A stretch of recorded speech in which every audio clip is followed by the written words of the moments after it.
Welcome to A1 Interiors. ഇന്ന് നമ്മളുള്ളത് ചെന്നൈയിൽ വണ്ടലൂരിനടുത്ത് മണ്ണിവക്കം എന്ന് പറയുന്നൊരു സ്ഥലത്താണുള്ളത്. നമ്മളിന്ന് കംപ്ലീറ്റ് ആയിട്ട് അലുമിനിയത്തിൽ മാത്രം വർക്ക് ചെയ്തിട്ടുള്ളൊരു വീടാണ് നിങ്ങൾക്ക് കാണിച്ചു തരാൻ പോകുന്നത്. സോ ഈ വീട്ടിലാണ് നമ്മളിന്ന് കംപ്ലീറ്റ് ആയിട്ടും അലുമിനിയത്തിൽ വർക്ക് ചെയ്തിട്ടുള്ളത്. ഒരു 3 ബെഡ്റൂംസ് ഉണ്ട്, അതല്ലാതെ കിച്ചൺ ഉണ്ട്, അതല്ലാതെ കുറേ കാര്യങ്ങളുണ്ട് ഡിസ്കസ് ചെയ്യാൻ കുറേ കാര്യങ്ങളുണ്ട്. അലുമിനിയത്തിൽ വർക്ക് ചെയ്യണം, അലുമിനിയത്തിൽ ഇൻറ്റീരിയർ വർക്ക് ചെയ്യണമെന്ന് ആഗ്രഹിക്കുന്നവർ ഈ വീഡിയോ ഒരിക്കലും സ്കിപ്പ് ചെയ്യരുത്. നിങ്ങൾക്ക് ഒരുപാട് ഐഡിയാസ് കിട്ടും ഈ വീഡിയോ കണ്ടു കഴിഞ്ഞാൽ. സോ തീർച്ചയായിട്ടും ഇത് സ്കിപ്പ് ചെയ്യാതെ തുടർന്ന് കണ്ടുകൊണ്ടിരിക്കുക. ഈ വീട്ടിലിപ്പോൾ നമുക്ക് കയറി പോകാം, എന്തെല്ലാം ഉണ്ടെന്ന് ഞാൻ നിങ്ങൾക്ക് ഡീറ്റെയിൽ ആയിട്ട് പറഞ്ഞുതരാം. സോ വരും, നമുക്ക് വീട്ടിലേക്ക് പോകാം. ഞാൻ നിങ്ങളോട് പറഞ്ഞ പോലെ നമ്മൾ ആ വീട്ടിനകത്തേക്ക് കയറിയിരിക്കുകയാണ്. ആ വീട്ടിനകത്ത് കയറുമ്പോൾ നമുക്കിവിടെ ഇവിടെ കയറുന്ന സമയത്ത് ലെഫ്റ്റ് സൈഡായിട്ട് നമ്മളൊരു TV യൂണിറ്റ് ചെയ്ത് കൊടുത്തിട്ടുണ്ട് അവർക്ക്. കംപ്ലീറ്റ് ആയിട്ടും അലുമിനിയത്തിൽ മാത്രം വർക്ക് ചെയ്തെടുത്ത ഒരു TV യൂണിറ്റാണിത്.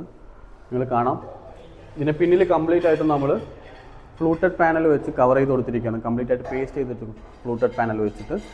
അതല്ലാതെ TV പ്രൊജക്ഷനായിട്ട് നമ്മൾ HPL ഷീറ്റ് ഉപയോഗിച്ച്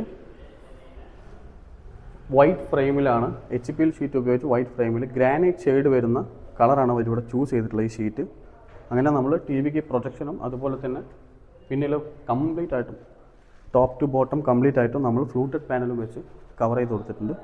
അതിന് താഴെയായിട്ട് നിങ്ങൾക്ക് നോക്കിക്കഴിഞ്ഞാൽ ഒരു ബ്യൂട്ടിഫുള്ളായിട്ട് കണ്ടാൽ വുഡിൽ ചെയ്ത അത്രയും തോന്നും, നിങ്ങൾക്ക് കണ്ടാൽ വുഡിൽ ചെയ്ത ഒരു രീതി തോന്നും. പക്ഷേ ഇത് കംപ്ലീറ്റ് ആയിട്ട് നമ്മൾ അലുമിനിയത്തിൽ വർക്ക് ചെയ്തെടുത്താണ്.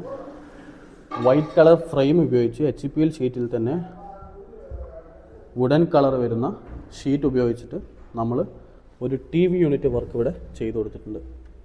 നിങ്ങൾക്ക് നോക്കാം, ഇതാണ് അകത്തേക്ക് നോക്കിക്കഴിഞ്ഞാൽ ഇതൊക്കെ നമ്മൾ ഹൈഡ് ചെയ്ത് കൊടുക്കും. ഇവിടെ നമ്മൾ ഇവരുടെ സ്വിച്ച് ബോക്സും കാര്യങ്ങളൊക്കെ അകത്ത് ഹൈഡ് ചെയ്ത് കൊടുത്തിരിക്കുകയാണ്. ഇത്രയും വൃത്തിയായിട്ടാണ് നമ്മൾ ഒരു TV യൂണിറ്റ് ബോക്സ് ചെയ്യുന്നത്.